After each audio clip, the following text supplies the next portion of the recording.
On July 9th, 2016, you fought to an 8-round split draw against Edgar Sosa. He was a veteran fighter with over 60 fights. Pete, how did you rate your performance that night?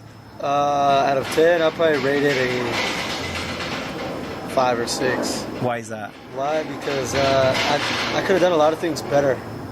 You know, I still thought I won the fight. I did enough to win the fight, but I could have done a lot of things better. So, give myself 5. Was he the proven veteran fighter you expected him to be, and what did you learn from that fight? Yeah, he was. Yeah, he had a lot of experience. He was actually very dirty, but very sneaky, and that's what I learned. I learned that you have to those things come, and you have to learn how to adjust to those things. You know, so if anything, I've learned that you have to adjust to people's styles, especially if they're dirty. What do you think you could have done better to get the W instead of the draw? I could have threw my hands more. I could have let my punches go more. I could have, when I was in the inside, I could have done a little more work on the inside because I was just clinching, and just let my hands go and stick and move, man. I could have just stuck and move, and it would have been an easy win for me. When and where is your next fight, Pete? My next fight is September 24th at the StubHub Center. On the Donnie Nietes versus Edgar Sosa undercard? Yes. It's pretty good.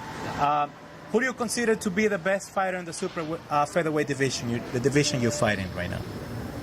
All the current champions, Jose Pedraza, Francisco Vargas, Vasyl Lomachenko. Who do you consider to be the best champion out there? Oh, man.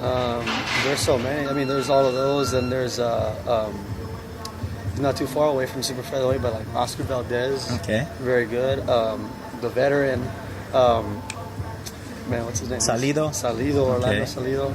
Yeah, those are all good guys, man. Do you think they'll still be around by the time you fight for the world title? Salido? Salido, all the Valdez, veterans? yeah, all the top guys are out there right now. Yeah. I think some of them, yeah. Like I don't think Salido. I think his time's coming. You know, he's already. Do you think there'll be a there. rematch with Vargas? I hope so, because I was there, and right. that was a good fight. That was a really good fight. I wasn't expecting that at all.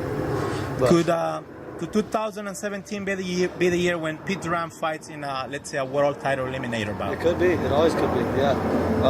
I'm not putting it out of reach, but we just take it fight by fight, and we'll see how it goes. Do you consider yourself a top 10 contender as of right now? In the 130 division? In the 130 division. I would hope so, yeah, I would. Myself, yeah. I don't know how other people think, but myself, yeah, and I would hope so, because, you know, it's all about self-confidence. What would it take for you to fight a top 5 contender out there? I'm not too far away.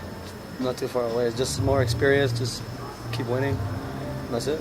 The 2017 will probably hear more often about Pete Duran. Yeah. The importance on the way the Mota brothers have managed your professional boxing career thus far.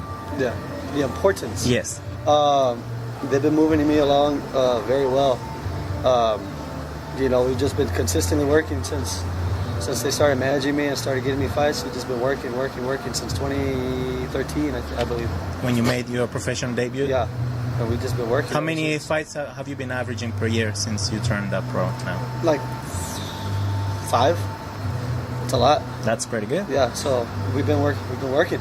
That's all I do is just working. Just keep fighting, keep staying in the gym. Do you predict a big improvement on your next fight? Yeah, I've been working a lot harder. And even like the very start of training camp, I've just been... You turned the page against Edgar Sosa. What can we see? You know, I was very disappointed in the outcome. I was very disappointed in myself. But along with that, you have to just move on. You know, you can't just sit back and resonate in the past. You know, you have to move on. You know, right. You always have your next fight, and so that's what I did. And I just learned from my mistakes, and I just kept moving forward, and we're working now. September 24th. How many rounds is your fight scheduled for? You know? It's supposed to be 10. I'm not too sure yet, but I think it's 10. You don't know the name of your opponent yet? No, not yet. I don't have a set opponent. What else can you tell us about your next fight? What kind of fight fans expect to see from Pete Duran on September the 24th? Just a better performance than my last fight. My last fight, I did a lot of things wrong that I could have adjusted in the ring, but I didn't. And just expect an overall better performance from me. Last but not least, an important question. The last time you fought, a lot of the fans were wondering whether your fight was televised or not. What do you know about your fight coming up? Is it going to be televised?